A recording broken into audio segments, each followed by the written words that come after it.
Fala pessoal, tudo bem com vocês?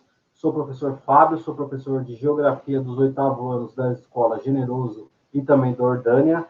Vamos para a nossa segunda aula do segundo bimestre, que contempla a habilidade EF07-GE19, que é aplicar conhecimentos geográficos para identificar fenômenos socioespaciais representativos das primeiras fases do processo de globalização em diferentes lugares. Não, outra coisa. Algum mercado válido mais, para o mundo gente? É o inteiro? Globo Palavras. Vão encontrando palavras aí sobre globalização. Processo de imigração. Mais.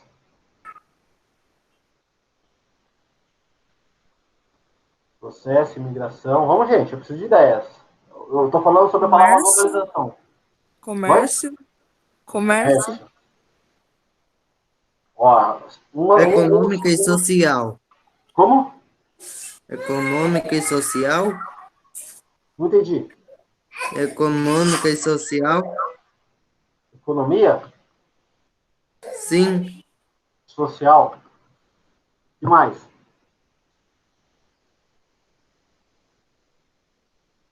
Estou falando sobre globalização, quero palavras.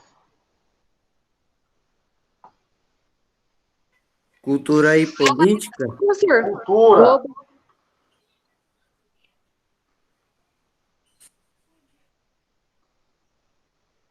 Que mais?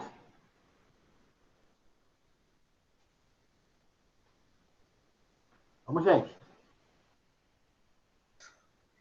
Quero mais 5 palavras.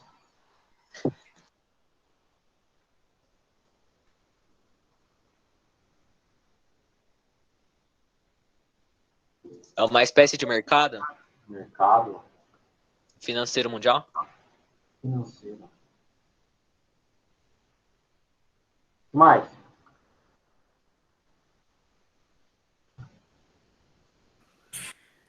Que tenta economizar.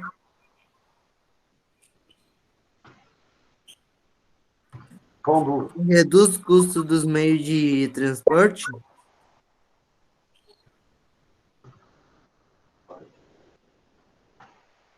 Que mais?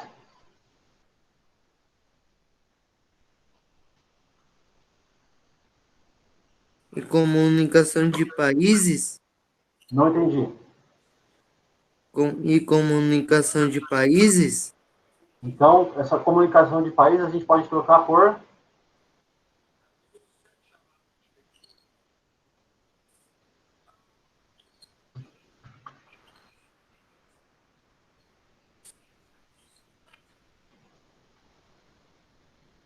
Mais.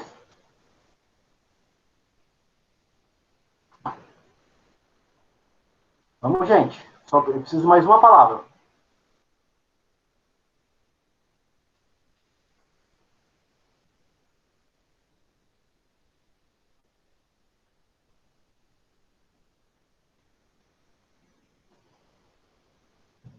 Uma palavra muito importante que tem no Brasil inteiro, inclusive, é o exército que cuida dele. Oi? Turismo. Turismo é legal. Vou ajudar vocês em uma, tá? Fronteira. Tá. Então vamos lá. Todo mundo sabe o que é uma globalização? Não. É o mais ou menos.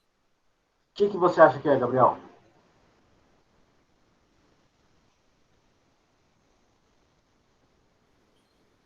É uma organização que reduz gastos. Não, é uma desorganização aonde você reduz o gasto. É quase o contrário.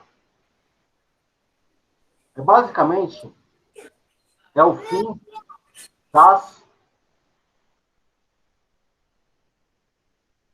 fronteiras. É o fim das barreiras. Seja elas culturais, sociais, políticas, onde o Ô, Bruno, mercado mercado financeiro... financeiro tem nada a ver com isso daí, não, louco? Oi? Fala de novo. Mercado financeiro não tem nada a ver com isso daí, não, mano. Eu falei isso daqui Eu vou agora. entrar nele agora. Vou de novo, tá?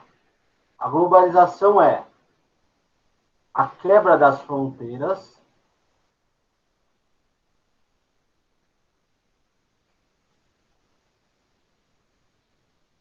a mudança da cultura,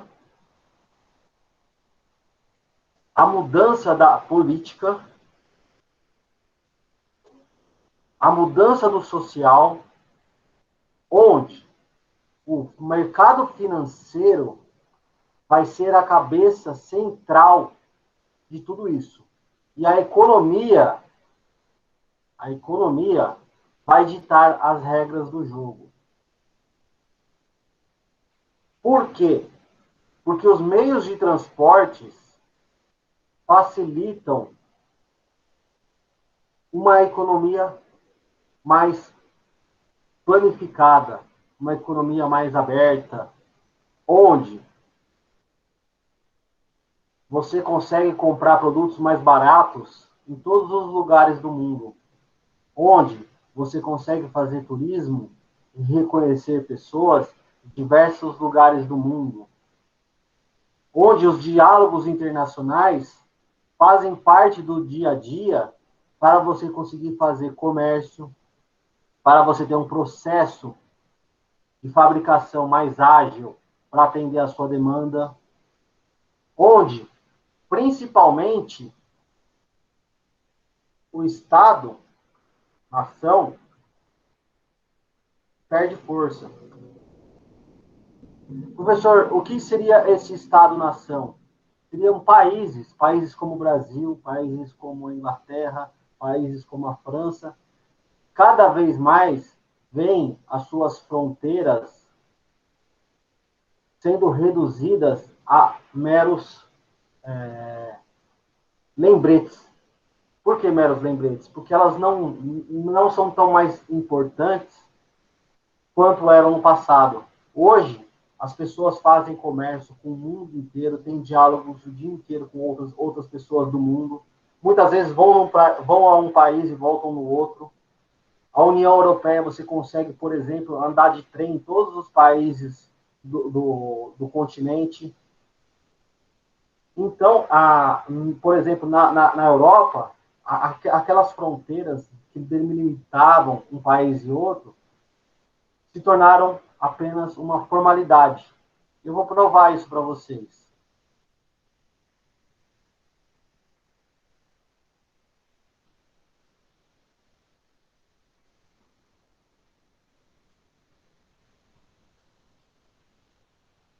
Olha,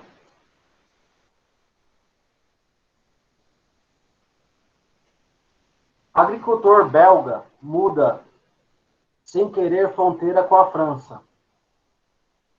Uma pessoa com conhecimento sobre a história da fronteira dos países estava passeando na floresta da Bélgica e da França, quando percebeu que a pedra que marcava a fronteira havia sido deslocada quase 3 metros. A fazenda belga, aparentemente incomodado com a pedra no caminho de seu trator, moveu-se para dentro do território francês. Mais uma vez, mas em vez de causar alvoroço internacional, o incidente foi recebido com sorrisos e piadas em ambos os lados da fronteira. Ele aumentou o tamanho da Bélgica e diminuiu o tamanho da França. Não é uma boa ideia, disse Davi, prefeito da Vila Belga.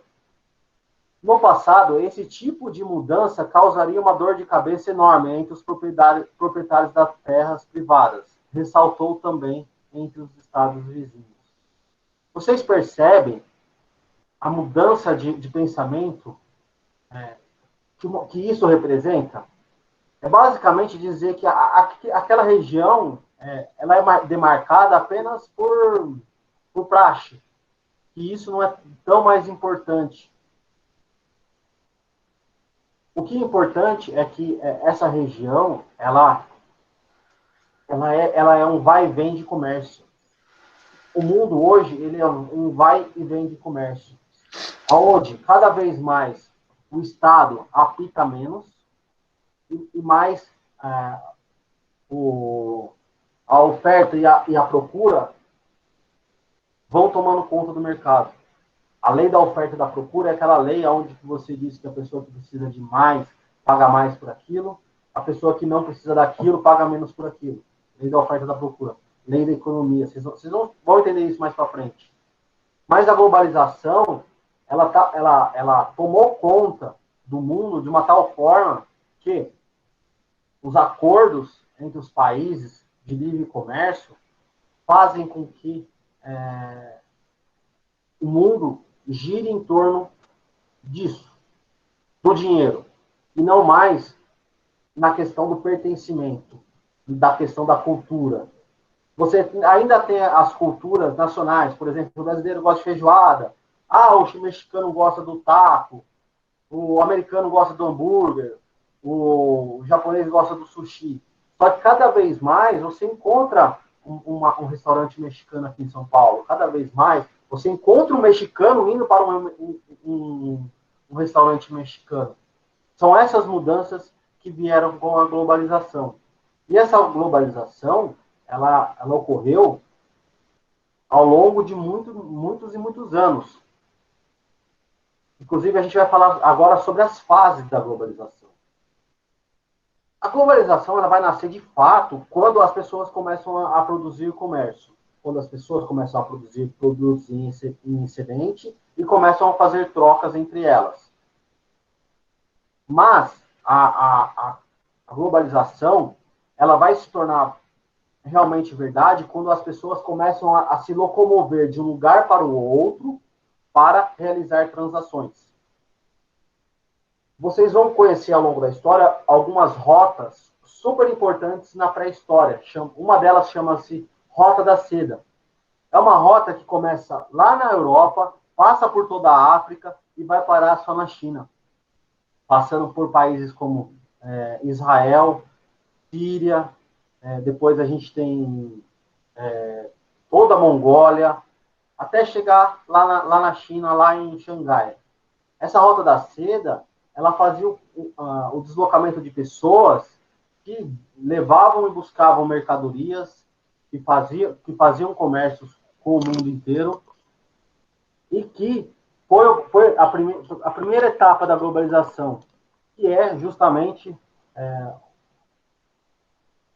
o momento em que as pessoas começam a dialogar com outras pessoas de outros lugares.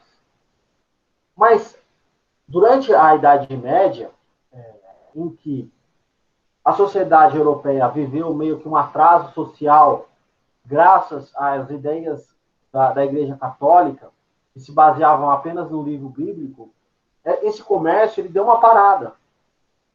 E ele só foi retomar de forma avassalador lá no século XV, com as grandes navegações. Vocês lembram da época do mercantilismo, em que as grandes navegações fez com que o comércio reavivasse. Você começou a comprar e a vender com povos de outros lugares. Os portugueses fizeram uma rota até para chegar nas Índias. Os americanos criaram uma rota para chegar à África, à Europa. Depois, os espanhóis fizeram a mesma coisa, os holandeses. E ali começou a primeira fase da globalização. Que, de acordo com muitos estudiosos, é a primeira fase de ouro. Mas não é a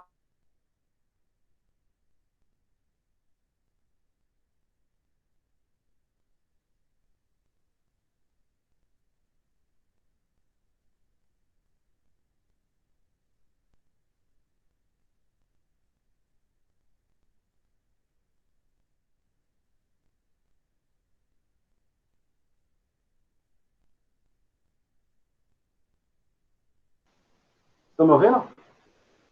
Agora sim. Sim, professor. Estou te ouvindo. Mas vocês escutaram toda a minha explicação. Aham. Sim. Beleza.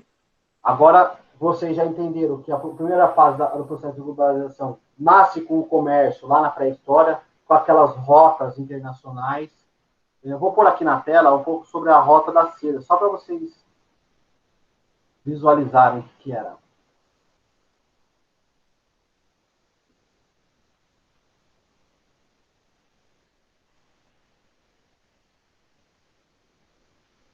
Aqui, gente. A Rota da Seda era isso aqui, ó. Eram comerciantes simples, muitas vezes de camelo, muitas vezes a cavalo, outras vezes de burro mesmo, e eles percorriam por toda a Europa. É o nascimento da globalização primitiva, onde nasceram as primeiras conversas de acordos internacionais, a primeira fase do comércio internacional, e que vão perdurar até os dias atuais. Hoje, muito diferente dessa época, você faz transações num Pix, você faz transações no envio de e-mails imediatos, envio de mensagens pelo WhatsApp instantâneas, mas nesse período as conversas demoravam anos, décadas para acontecer. Você às vezes tinha uma venda de produtos que foram eram coisas que foram pensadas 10 anos antes, que só começaram a funcionar anos depois. Hoje a gente faz transações internacionais de produtos muito pequenos de forma muito rápida, como os eBay da vida, o Shopee, o Alibaba e assim por diante. Ok? É nessa primeira fase que a gente vai trabalhar nessa aula. A gente vai para um texto agora, que vai falar sobre as fases da globalização.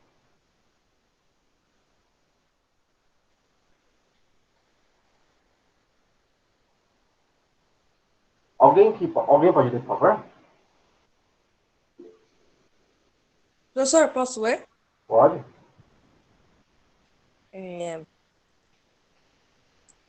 As fases da globalização, certo? Sim. A globalização pode ser subdividida Dividida. em 4 principais estágios, nos quais o sistema capitalista foi conhecendo a sua gradativa mundialização. O início da globalização, embora existam discordâncias, ocorreu ao longo do século XV. 15. De acordo com a maioria dos autores que abordam essa temática. Desde então, esse fenômeno de integração gradativa das diferentes áreas do planeta passou por diversos processos evolutivos até chegar ao seu estágio atual. Assim, costuma-se Periodizar. periodizar historicamente o fenômeno a partir das suas distintas fases que podem diferenciar-se conforme a abordagem ou o critério utilizado em sua elaboração teórica. No presente texto, apontaremos a formação do sistema mundo atual a partir de 4 fases da globalização, embora existam também abordagens que subdividam esse fenômeno em 3 períodos distintos. Eu iria subdividir em mais períodos. Eu iria levar em consideração o período egípcio, o período do Império Romano, o Império Chinês, mas os autores atuais, eles veem a globalização de fato com o nascimento do mercantilismo, com o nascimento das grandes navegações. Beleza? Outra pessoa pode ler a primeira fase da globalização. Obrigado para quem leu. Século XV ao século XIX.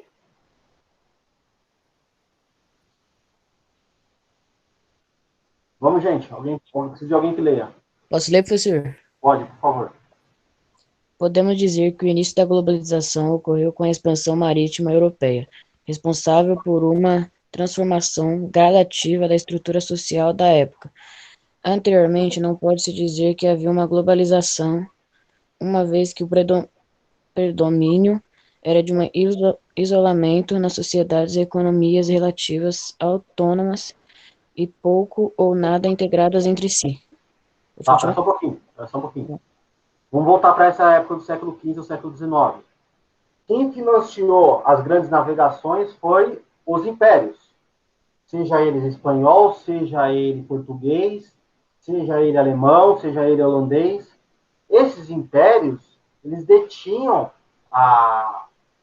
o poder sobre a sociedade. Naquele momento, havia o nascimento de uma sociedade poderosa, que a gente conhece como burguês, mas que ainda não era o burguês que vai vir a se tornar no futuro. Esse burguês, ele tem dinheiro, mas ele não tem o poder.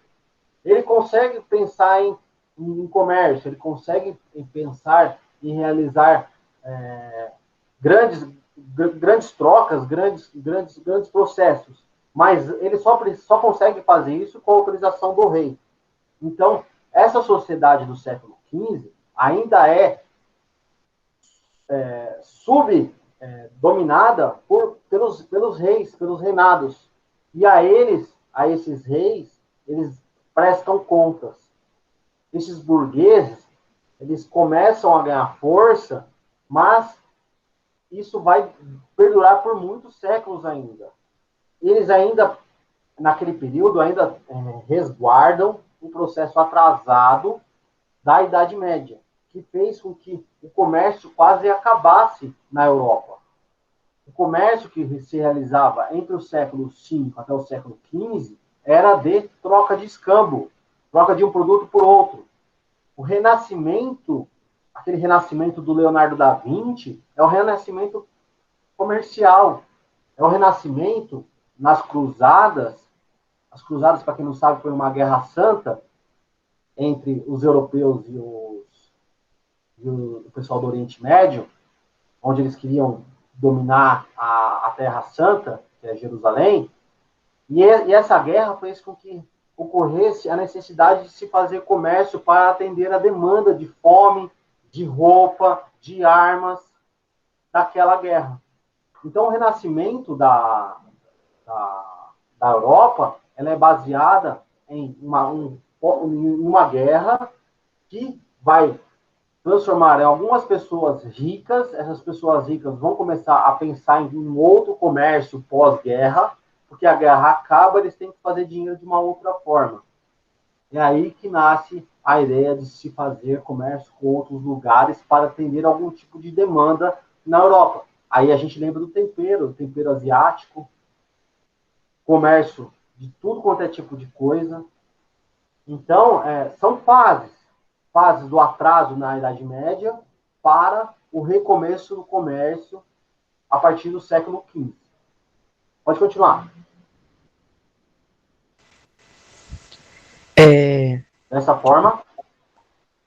Dessa forma, durante o final do século XV e o início do século XIX, o avanço das navegações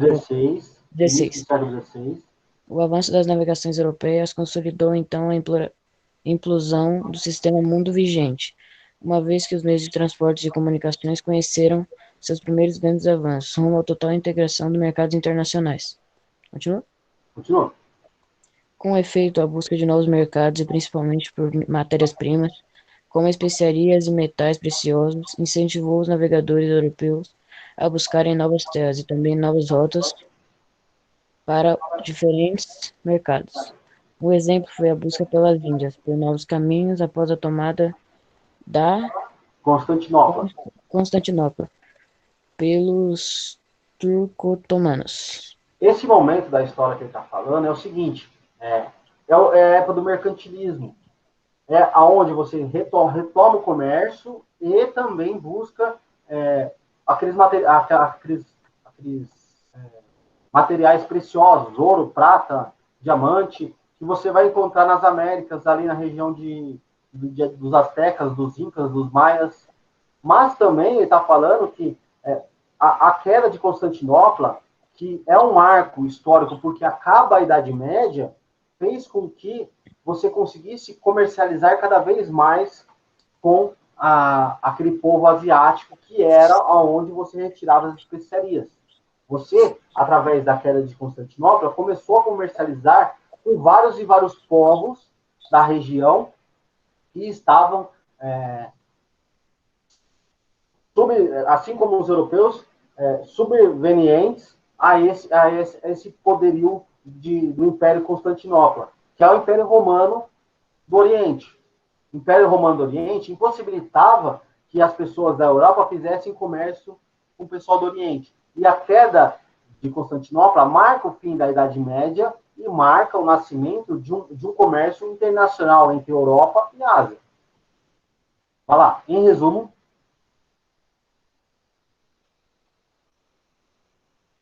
Em resumo, a principal característica desse período foi a formação das colônias europeias na América, e mais tarde na África e na Ásia, tomando o velho continente como um grande precursor e articulador da globalização e da mundialização do sistema capitalista em todo o planeta. Nesse período, então, consolidou-se a Divisão Internacional do Trabalho, DIT, em que a Europa fornecia mercadorias e as demais áreas forneciam matérias-primas e trabalho escravo.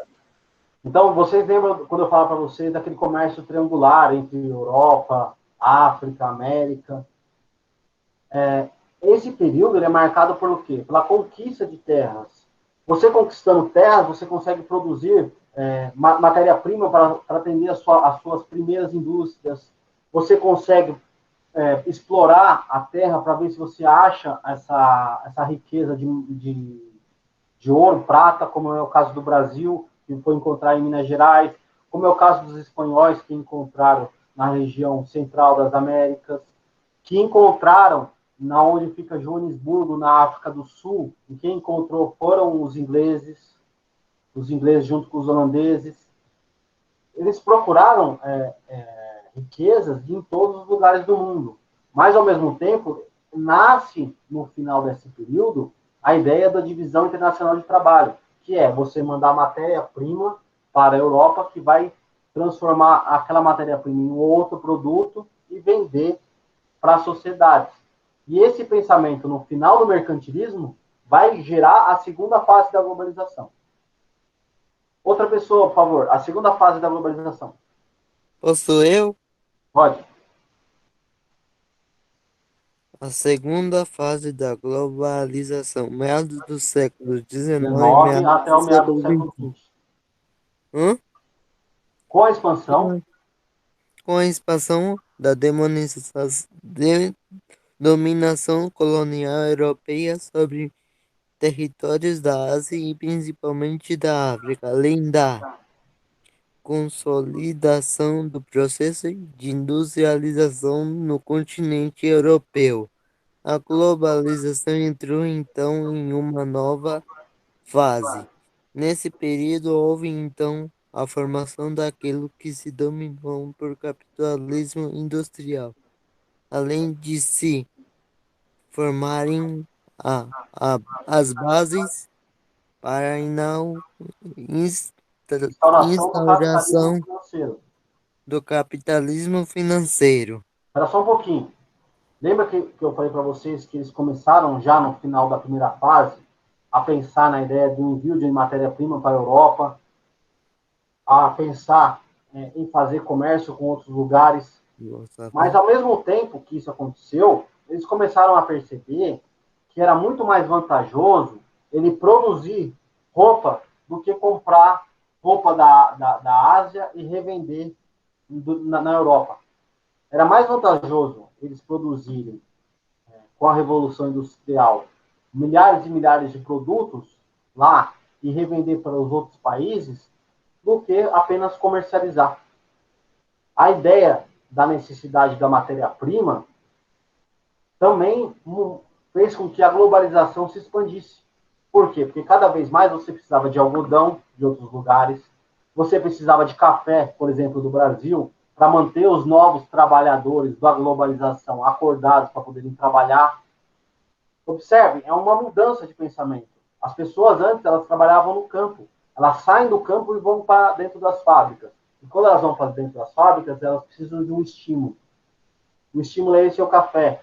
O café é um produto, uma monocultura que perdurou aqui no Brasil no século XVII e XVIII, que atendia às demandas europeias das fábricas, que por si realizavam a transformação do algodão em roupa e revendia no mundo inteiro. Olha como a globalização está inserida em tudo isso. Olha quantos povos não estão inseridos em atender a demanda da indústria europeia para que ela consiga produzir. Da onde que vinha o couro? Da onde que vinha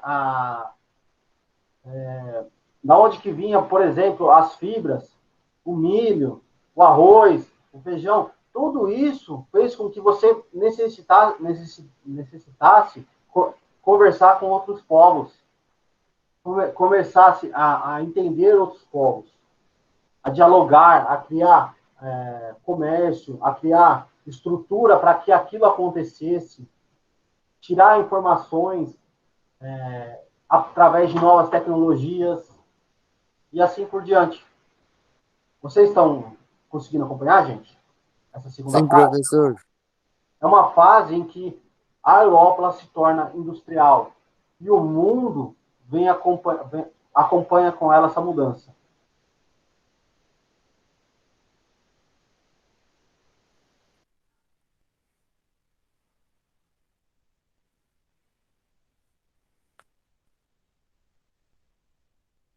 Manchou.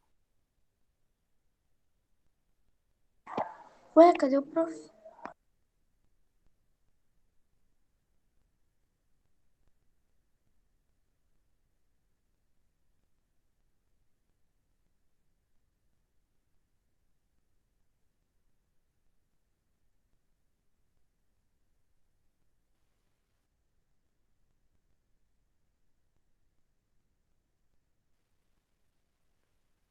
Pode ir, Gabriel. Com, com os avanços promovidos na área da indústria e os recursos captados por aquilo que se convencionou chamar de mundo desenvolvido a partir da exploração de suas colônias ou áreas de dominação econômica.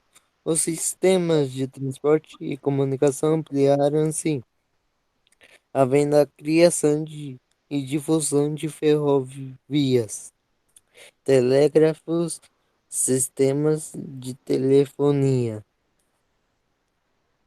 transporte e comunicação, Automóveis, aviões, entre outros. Com isso, dos automóveis, aviões, entre outros. Com isso, o mundo foi se tornando cada vez mais interligado. Embora a interligação obedeça a uma hierarquia. hierarquia de dominação e independência socioeconômica. Nessa fase da globalização, DIT Adite.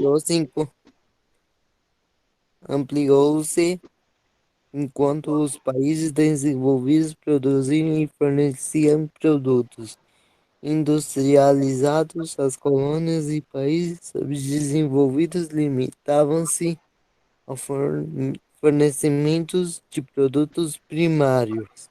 Então, na segunda fase da globalização, o que marca é a ideia de você cada vez mais dialogar com outros povos. Outra coisa marcante é a necessidade de você criar tecnologias para escoar esse tipo de comércio. Porque cada vez mais você começou a produzir em grande escala. Você começou a ter uma grande quantidade de produto e você precisa escoar esse produto. E também muda seu pensamento de apropriação das pessoas. É o fim da era do pensamento da escravidão. Por quê? Porque você precisa de pessoas para comprar aquele produto. Você começa a produzir de uma tal forma que você precisa ter pessoas que comprem aquele produto. Então, a ideia de você precisar escoar esses produtos e você precisar de pessoas para que comprem esses tipos de produtos novos, fazem com que o mundo se molde de uma outra forma. A globalização vai estar inserida nisso, por quê? Porque cada vez mais aquele que detém as principais indústrias vão querer que seus países aliados acabem com a escravidão, tirem a escravidão da rota de todos os países. Para quê? Para que essas pessoas que eram escravos se tornem livres e comprem os produtos desses países. É o caso, naquele momento, da Inglaterra. A Inglaterra, ela meio que forçou a seus aliados, inclusive o Brasil, a tornar esses escravos pessoas livres, pessoas aptas a estar comprando os produtos industriais. Ao mesmo tempo, ela fez e refez uma nova estrutura de revolução industrial. Por quê? Porque ela fez a revolução química, ela fez a revolução tecnológica. Depois, lá no século XX, ela vai fazer novos tipos de revoluções industriais. Tudo baseado no quê? Na produção em larga escala, que vai ampliar a ideia do comércio mundial. Terceira fase da globalização, Guerra Fria. Quem pode continuar lendo? Professor, se ninguém quiser ir, eu posso ir. Pode ir, Posso por ler. favor. Essa fase da globalização entendeu-se do final da Segunda Guerra Mundial. É isso mesmo? Isso. Ao final da Guerra Fria. Ao final da Guerra Fria, coincidiu com o período da ordem mundial marcado pela bipolaridade. Nessa Tá. época, Só um pouquinho, deixa eu só retomar. Então, se na segunda fase você tem a era das revoluções industriais, da revolução química, a terceira fase ela vai ditar a era tecnológica. E vai nascer na guerra a era do computador, a era das mensagens instantâneas, do telefone, que vai cada vez mais ser acessado por pessoas de diferentes lugares do mundo. O lado positivo de uma guerra, se é que tem um lado positivo de uma guerra, é que a guerra ela proporciona para os países envolvidos um grande desenvolvimento tecnológico. Por quê? Porque durante a guerra você precisa ganhar do seu oponente, muitas vezes através da tecnologia. A tecnologia criada pelos ingleses para combater as mensagens alemãs criptografadas fizeram com que nascessem os computadores que a gente tem hoje no nosso dia a dia. Aquelas conversas que faziam os alemães terem vantagens foram descobertas pelos ingleses através da criação do computador, que através de grandes cálculos conseguiam interpretar aquelas conversas. E para isso, a Inglaterra pagou um grande preço e foi investir em tecnologia, investir pesado para que se criasse formas de se antecipar aos alemães. E a gente colhe esses frutos até os dias atuais. A globalização já estava ocorrendo em larga escala. A Primeira e a Segunda Guerra Mundial não fez com que o mundo parasse de ser global, mas após a Segunda Guerra Mundial, ela se ampliou.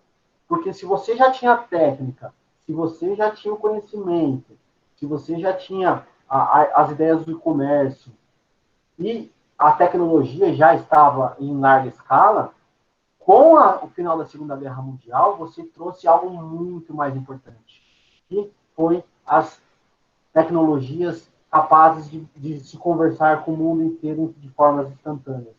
E isso modificou toda a regra do jogo. Pode continuar. Nessa época, o mundo viu a formação de dois grandes blocos de poder. De um lado, um liderado pelos Estados Unidos, o bloco capitalista. De outro, um liderado pela União Soviética, chamado de bloco socialista, embora não houvesse um sistema socialista de fato.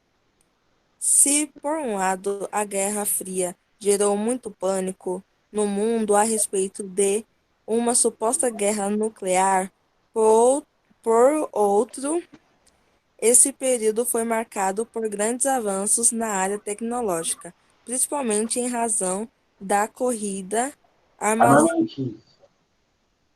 Oi? Armamentista. Armamentista e também da corrida espacial, que permitiu uma soma inestimável de conhecimentos científicos. Tais conhecimentos foram respaldados pela emergência da terceira revolução industrial, mais conhecida como Revolução Técnico-Científica Informacional. Para. Aí. Vamos voltar nas coisas aqui. 2. Vamos voltar para o 6º ano.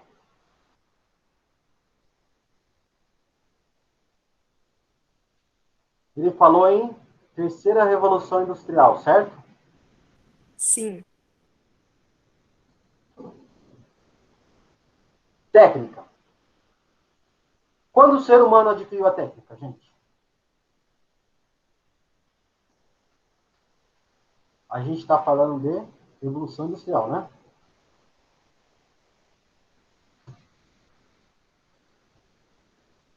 Quando a gente fala em revolução industrial, a gente tem que lembrar de comércio, agricultura, produção. Vamos lá, a pergunta é: quando o ser humano adquiriu a técnica?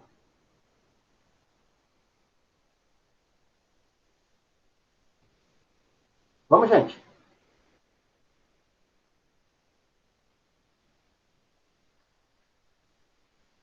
Vou chamar meu filho para ele responder isso para mim.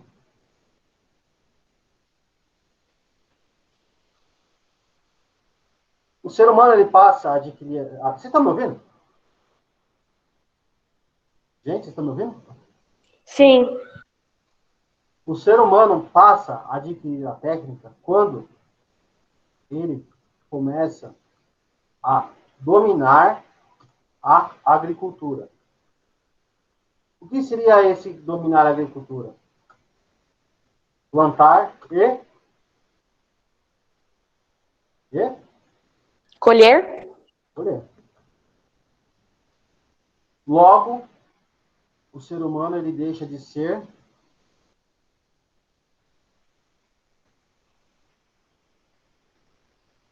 nômade.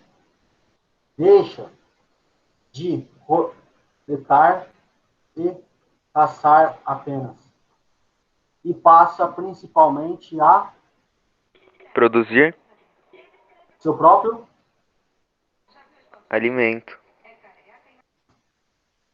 ok até aí? Sim. Sim. Ok. E quando o ser humano, lembra que é técnica científica e informacional, certo? E quando o ser humano ele introduz a ideia científica?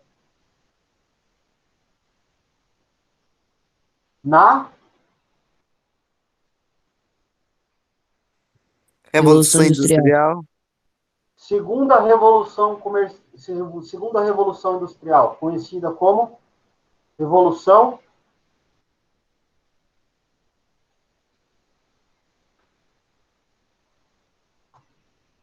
Química. Química. A Revolução Química ocorre no século XVIII e XIX. É a implementação...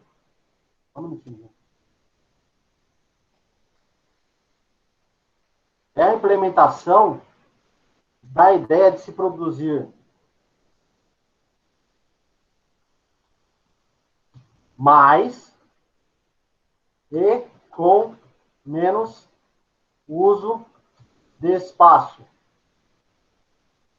E para isso, você usa o quê? Quando a gente fala em química? Pecuária. Agrotóxicos? Agrotóxicos. E esses agrotóxicos fazem o quê, gente? Ele muda o alimento? Aumenta a velocidade de A reprodução. capacidade do solo em produzir. Se você dá vitamina para um ser humano e complementa todas as vitaminas necessárias para o ser humano, esse ser humano não vai se tornar uma pessoa forte e cada vez mais inteligente, mais ativa? Sim. Sim. É a mesma ideia no solo, gente. Se você dá ao solo aquilo que ele precisa, você vai extrair o máximo possível dele. Além disso, a técnica ensinou que você... Professor, tem o adubo também, né? Isso, mas aí tem a ver com o que você está plantando. A química, ela também tem a ver com os grãos que você está usando. Mas eu até esqueci de falar. Bom, a revolução química está associada ao solo e à plantação. E também a necessidade de você produzir mais com menos espaço. E a respeitar o período, aí você vai falar, respeitar o período que nasce aqui na Terra. Respeitar o tempo de descanso do solo. Aqui nasceu, na técnica nasceu o respeito ao descanso do solo, aliado à química de produzir mais através do implemento de agrotóxicos, fez com que você cada vez mais produzisse em larga escala. E esse negócio de respeitar o solo é você, uma hora planta soja, uma hora você planta laranja, uma hora você planta café, outra hora você planta outra coisa. E uma hora você não planta nada. Isso faz com que o solo ele seja capaz de produzir diversos tipos de produtos, fazendo com que você extraia o máximo dele e mantenha ele sempre ativo e ele nunca se canse. Porque se ele é como um carro, se você só coloca gasolina nele, ele vai viciar só na gasolina. E cada vez mais vai produzir menos aquela gasolina com qualidade. Agora, se você produz uma hora a gasolina, outra hora você produz o álcool, uma hora você produz o diesel, você vai mudando a forma de uso desse solo, ele vai estar sempre pronto para ir respondendo para que você tenha uma maior produção em larga escala. Então, a revolução científica, ela é marcada no século XVIII e século XIX. A técnica vai nascer lá na pré-história.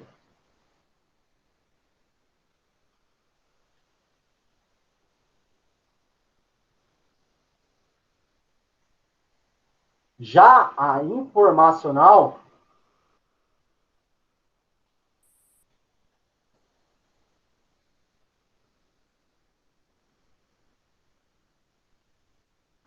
vai nascer no fim da Segunda Guerra Mundial,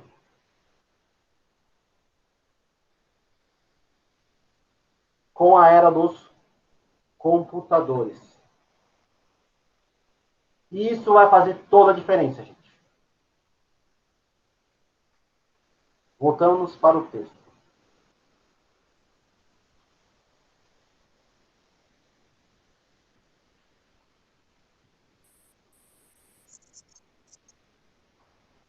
Quem pode continuar lendo? Quem estava lendo pode continuar? Professor, não sei onde que eu parei. Nesse sentido, foram realizados avanços. Tá. Nesse sentido, foram realizados avanços na área da informação e também dos transportes, com o desenvolvimento da informática, da robótica, da internet e também da biotecnologia. Os instrumentos anteriormente existentes foram aperfeiçoados e novos meios de comunicação e deslocamento foram criados, promovendo, assim, uma maior e mais ampla integração mundial, embora ela permanecesse em níveis desiguais de desenvolvimento pelo mundo. Então,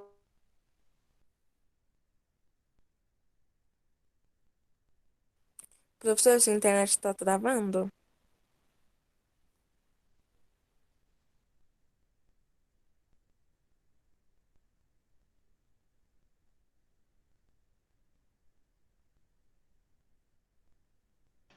melhorou agora? Sim.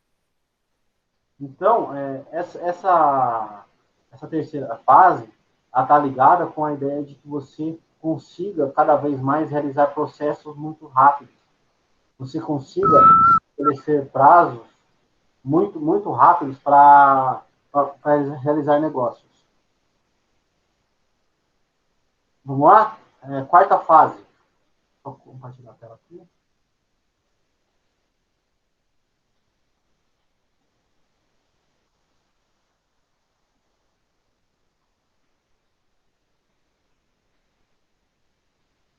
Pronto. Quem pode ler a quarta fase?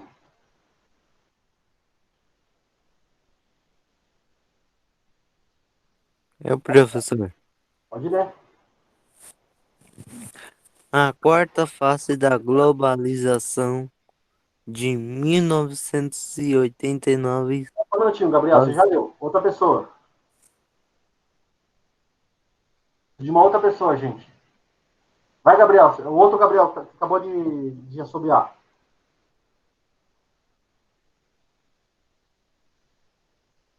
A quarta fase da globalização de Gabriel, 19... não, eu vou pedir para você esperar um pouquinho que outra pessoa vai ler. Isabela, você pode ler, por favor? Posso, professor? Vai. Com a queda do muro de Berlim, o o quê?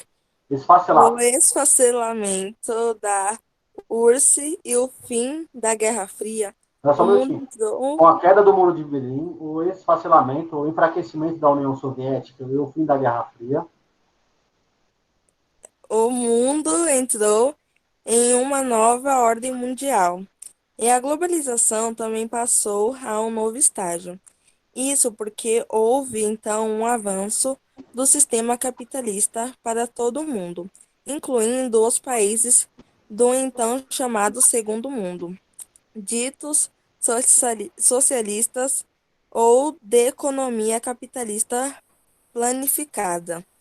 O que se vê como característica principal desse processo, além da consolidação total do sistema de globalização por meio da mundialização integral do capitalismo, é o encurtamento das distâncias e a aceleração do tempo.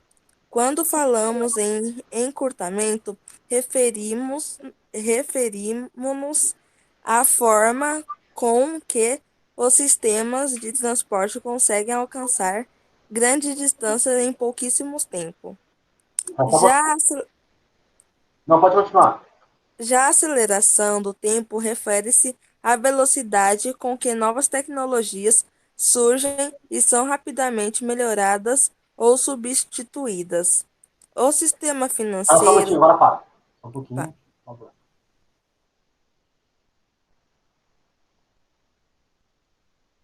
A gente agora vai ver uma imagem. Deixa eu só compartilhar a tela com vocês. Peraí.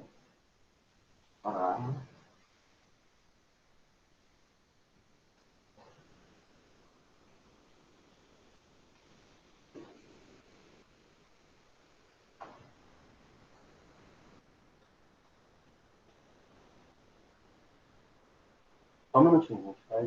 Aí, tá aparecendo para vocês? Está. Sim. Eles fizeram uma proporção do quanto a globalização ela modificou o mundo. Por quê? Imagina que o mundo, até 1500, 1840, era desse tamanho.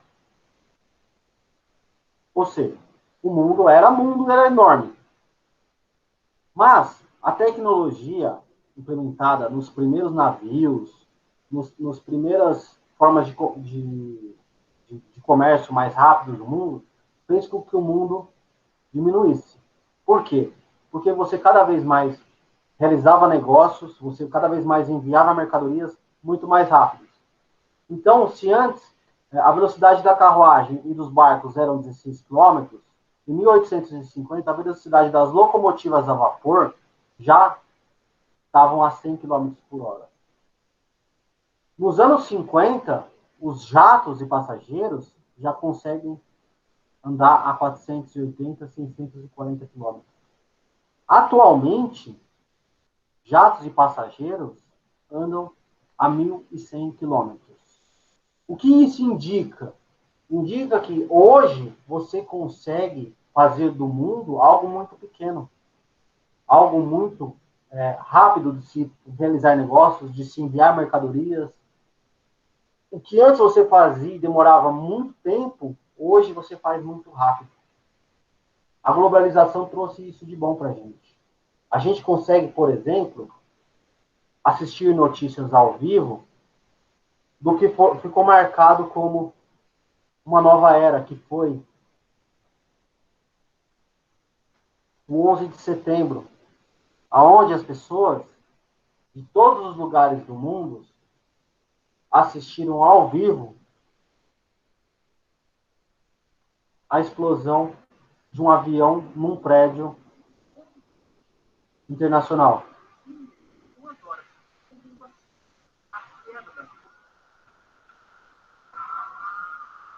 Imagine o susto do mundo inteiro, onde você assiste um ataque terrorista pela primeira vez e todas as pessoas conseguem interpretar aquilo, saber os seus ideais por trás instantaneamente. As pessoas assistiram na TV ao vivo e ficaram chocadas quando o segundo avião bate no prédio.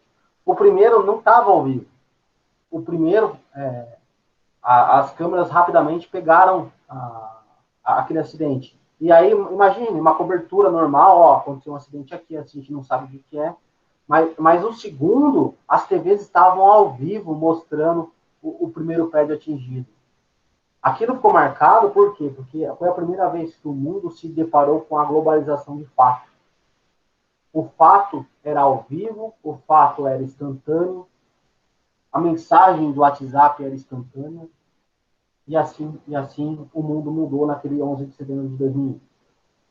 Inclusive, é um dos dias mais sombrios da minha vida, onde eu saí da escola, as pessoas não se falavam na rua, as pessoas tinham medo de uma possível guerra, e aquilo é marcante por quê? Porque é a primeira vez que as pessoas puderam, ao vivo, saber que aquele ataque terrorista ia mudar o mundo. E realmente mudou o mundo. Não trouxe uma guerra, uma terceira guerra mundial, como era o medo naquele momento, mas trouxe uma nova globalização, uma globalização que a gente tem hoje, que é a era digital. Quem que estava lendo? Pode continuar, por favor. Eu, professor. O sistema financeiro conseguiu avançar ainda mais por meio daquilo que o sociólogo Manuel Castells chamou por capitalismo informacional, ou pelo que o geógrafo Milton Santos denominou por meio técnico-científico.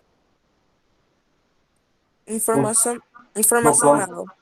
No plano político, consolidaram-se o poder econômico e militar dos Estados Unidos e a formação de polos secundários, tais como a União Europeia e a China e a Rússia. Essa quarta fase da Revolução Industrial, ela vai modificar todo o planeta. Por quê?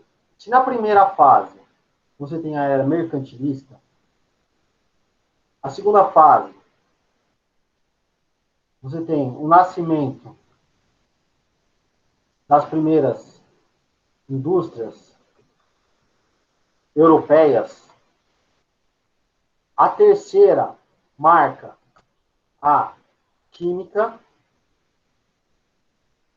e o nascimento do informacional, a quarta fase está marcada pela mudança das indústrias.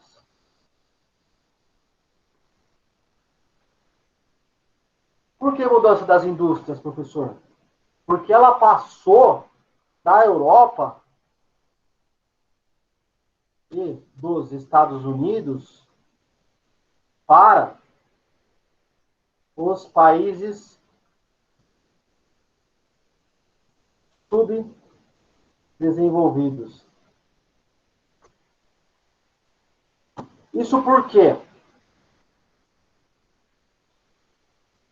cada vez mais esses países da Europa, os Estados Unidos, e os países que detêm a tecnologia pararam de produzir, pararam de realizar o trabalho pesado dentro de seus países. Cada vez mais, eles sublocaram essas indústrias para os países menores, para os países periféricos, e começaram a investir em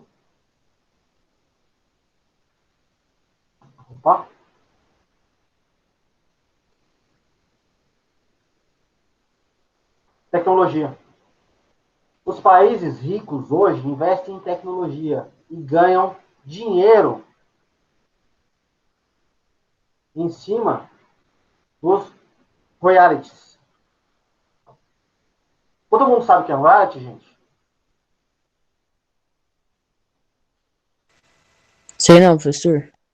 Não, não sei. Se antes esses países da Europa produziam a roupa, produziam os carros, produziam tudo e traziam toda a sujeira dessas indústrias para os seus países, atualmente esses países criam tecnologias e mandam essa produção para países mais pobres e ganham em cima do valor dos royalties. Royalties é basicamente o pensamento que está por trás disso aqui, ó, do celular, dos computadores, da TV, de outros produtos.